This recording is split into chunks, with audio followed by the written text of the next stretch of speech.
Obsidian templates are a fantastic way to have set questions, set prompts, set ideas that can help you create notes faster, but also go a bit deeper and go over these common things that you may want to include or really, stimulate your thinking to go beyond just your natural intuition in the moment.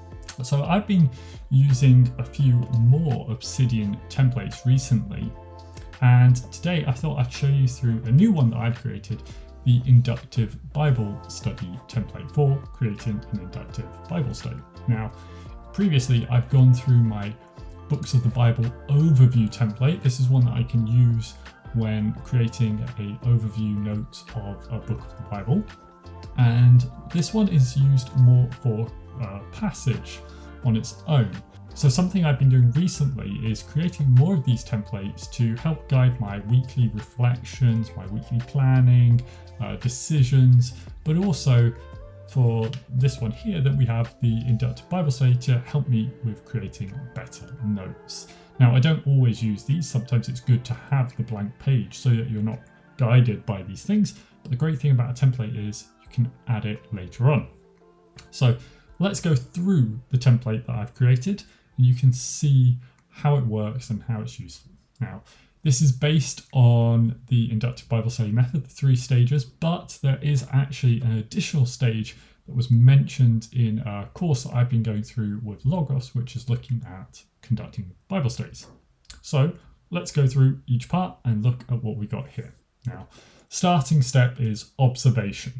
So this is where we're trying to look at what the text says, what's literally there. And we're not trying to go into the next step, which is interpretation, but that is a very natural thing to do as soon as we come to observation. So what we have here are a couple of prompts going through the core questions. I think Rudyard Kipling called these his little soldiers. So we have who is in the text, who is the target of the text, who is present in the text, what are the main themes and sub-themes, what words or topics are repeated, and actually I'm going to add one more as I go through it now. What is spoken, because the words that are said are often the highlight, the key moments in a text, and so that is very important. What is the dialogue in a text? Where are the events occurring in history? Let's actually make that a bit clearer. In history, and where is mentioned in the text? Okay. Where in the text? Geography, actually. So, because the next one is when. When in history did this happen? When in the book is happening, and what surrounding events are important. This is really useful to start thinking about the context, which is going to come next. How, it kind of depends on what is going on. How are the actions happening? Actions happening. Why is this text here? Why is something important? Why does it happen? These kind of prompts and thoughts. So I've got some specific prompts for each section, but of course it depends exactly on the text what is going to be relevant for each one. And so there's a bit where we have to see exactly what the passage is before we can really answer these questions. Some may be more useful, some may be less useful. So step 2, I've kind of created a guided interpretation step here where I want to say what are my initial impressions? What do I think this is saying from what I can see here? Now, there can be problems with our own interpretation when we come to a text, because we may look at something that's figurative when it's and assume it's literal, but actually this is figurative language, or we could do the opposite. Also, likewise, we may not get a cultural connection that's going on in this text or a historical event that's important to look at here.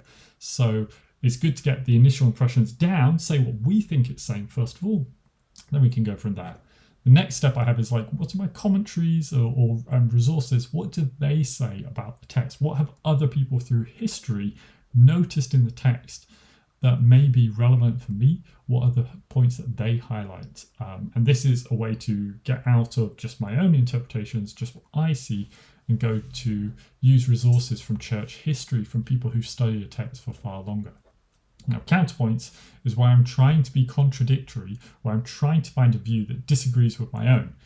This is not necessarily because I will adopt that position, but maybe I will because maybe I'm wrong, but it's also a way to learn about other opinions, other positions, other interpretations, and then if I disagree with them, I'll be aware of it so I can fully present the information and counter it properly and effectively.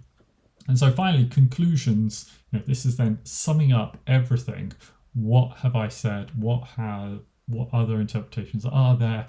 And what do I think is the final conclusion about this text? Is it the same as my initial opinion? Is it the same as some of my commentaries and resources?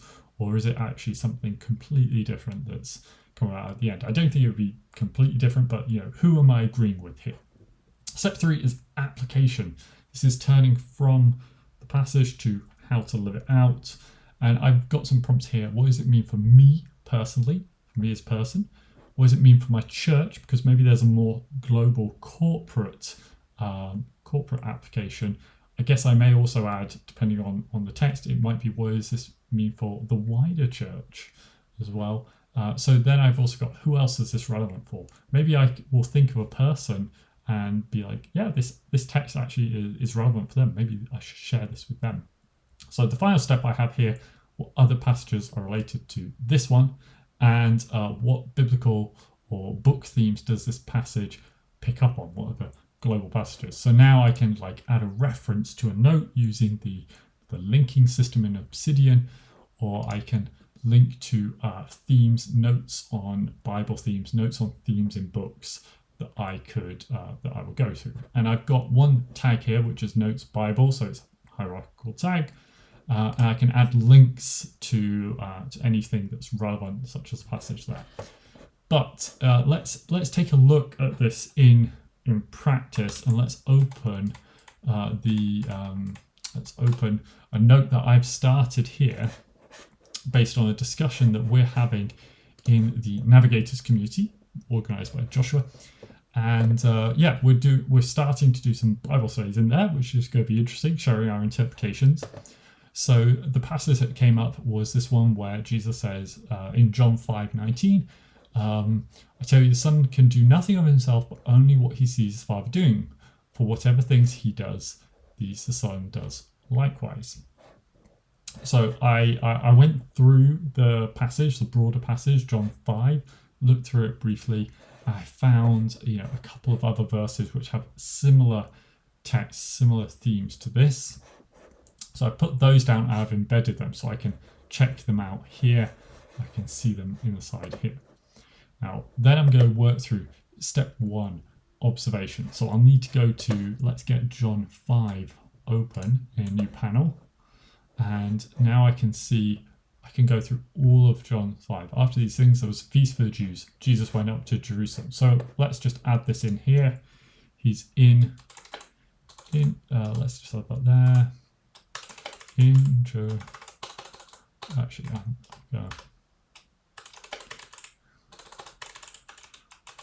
Jerusalem. Okay.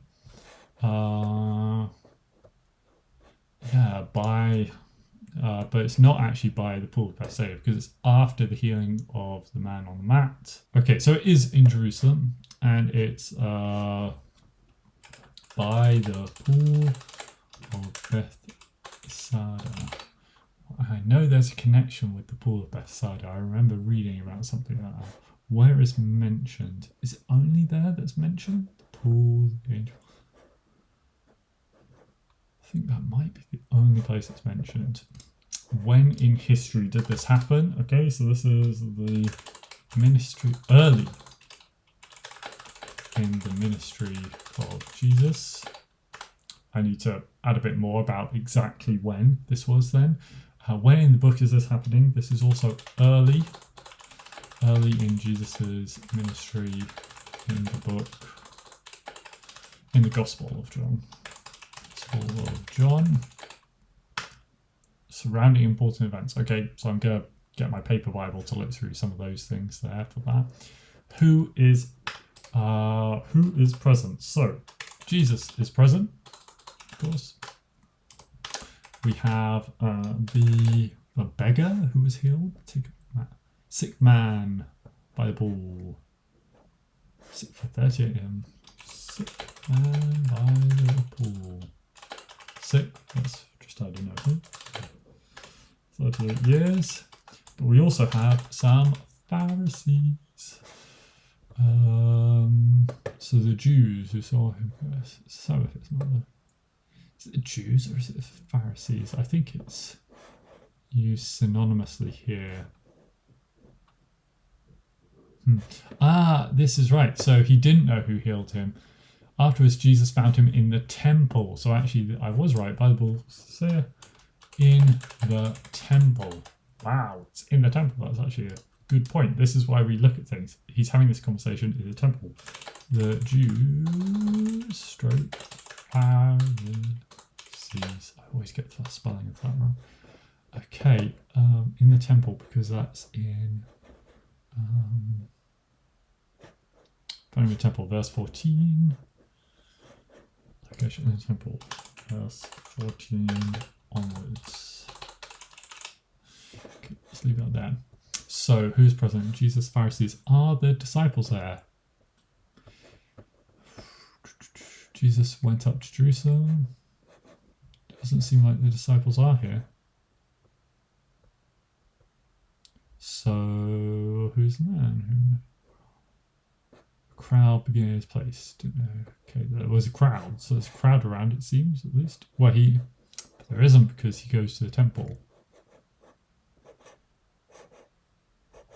Just working.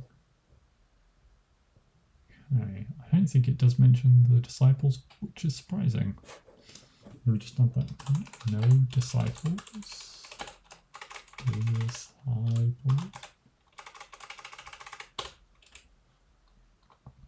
Whoopsie.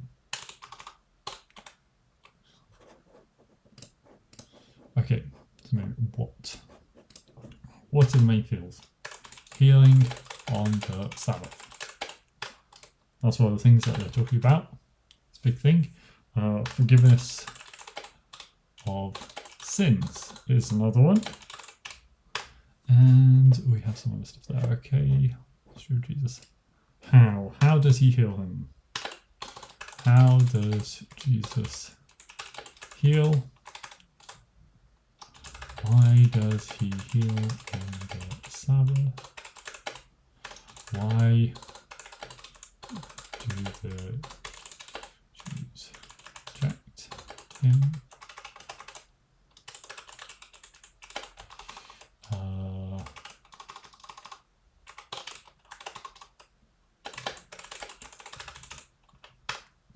Jesus heal.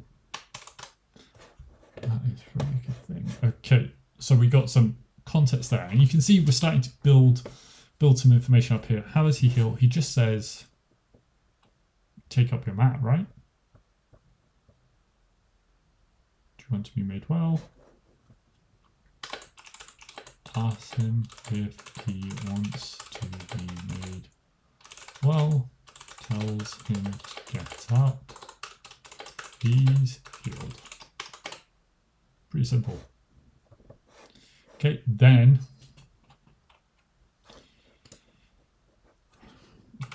to fulfill it, right? I'm fairly sure that's what he says. Behold, Jesus answers, I'm working, so my Father's working, so I'm working. So he called God his own Father. Okay. Why is he healed on the Sabbath? Because the Father, God, is still working. And it's actually here, yeah, in verse, verse 18, because he equates himself with God. John 05, hashtag verse 18. Oops. There we go. Okay. that's why they get upset. So as we can see already from the, going through this, there's some other sections that we need to look at. We need to look at what's going on just before this in John, what goes on just after this. We need to tie it into the themes of John that are coming up, because that may give some insights there. But I mean, interpretation, my first impressions are that, what's going on? Why does he say this? Because it's like, it is a way, it is equating Jesus's actions with God's, showing that he and the Father are the same. And this is actually a big common theme in the book of John. John is really clear about, John has a really developed Trinitarian theme that goes through. Yeah, he equates Jesus with God straight at the start, in a way that you don't get in the Synoptic Gospels. I'm not saying that the Trinity isn't in the Synoptic Gospels, it is, but John is far more explicit about it, probably because he was addressing some of these misconceptions about the Trinity there. So that's my first impression. And so this kind of section where he says, whatever the Father does, that's what I do. I wonder if that is actually what Jesus is really getting at here, just showing how tied they are together. Because I wonder what the application is. This is the question that kind of came up in the Navigators community, or the implied question, I think. What does it mean for us if Jesus only does what the Father does? Should that be our impression? Should we be constantly listening for God's voice to do that? Or is this just applicable to Jesus? So I'm going to carry on creating my note, and I'll get some ideas with that, and continue building it. But as you can see, this note template really helped me to work through this passage quite quickly and get some notes down, get some thoughts on paper, which I can now expand upon later, and I've still got some more prompts to go through. So I'll make this available for you to download if you're interested in using this template, or you could create your own, adapt your own as well, and that will be in the description below. Hope you've enjoyed this video. Be sure to subscribe if you want more Obsidian Bible tips coming up in future videos. I'll see you in the next one.